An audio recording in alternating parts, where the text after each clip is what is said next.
Hello বন্ধুরা, চলে এলাম চায়না রান্নাঘরে। আজকে আমি বানাবো সয়াবিনের সসেস। তার জন্য আমি নিয়ে নিয়েছি আদা বাটা, রসুন বাটা, পেঁয়াজ বাটা, ধনেপাতা কুচি, গরম মশলা আর দই।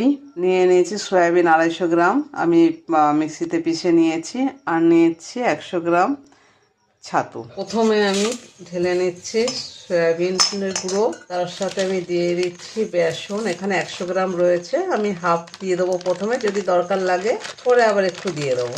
আর দিয়ে দিচ্ছি গরম মশলা, দিয়ে দিচ্ছি পেঁয়াজ বাটা, আদা বাটা, রসুন বাটা, ধনেপাতা কুচি, 1 চামচ গোলমরিচের গুঁড়ো, হলুদের গুঁড়ো দিয়ে দিচ্ছি, ধনের গুঁড়ো হাফ চামচ মতো, আর দিয়ে দিচ্ছি স্বাদ মতো লবণ,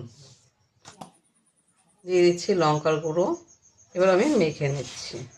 এতে অল্প অল্প করে এবার আমি জল দিয়ে মিশ্রণটি ঠিক আটা যেরকম শক্ত করে মাখে ওরকমই মাখবো। মাখাটাকে এইভাবেই হবে, যাতে আমি এটাকে সাইজ দিতে পারি।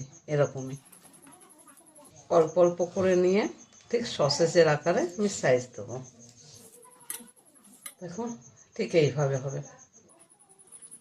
সবটা বানানো হয়ে গেছে। এবার যেটা করব, আমি এরকম থালা নেব, নিয়ে আমি এতে তেল মাখিয়ে নেব।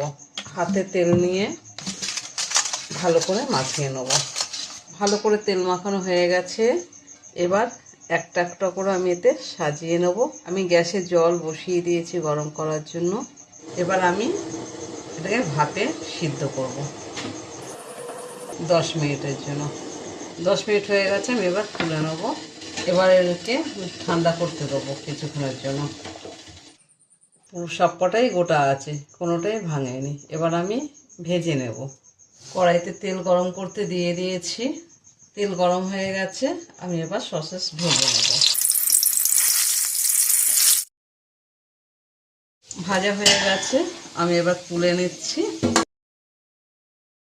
এই তেলের ভেতরে আমি দিয়ে দিচ্ছি তেজপাতা, গোটা গরম মশলা, এলাচ, দারচিনি, লবঙ্গ, দিয়ে দিচ্ছি 1 চামচ মতন হিং, ছোট চামচে দিচ্ছি পেঁয়াজ বাটা,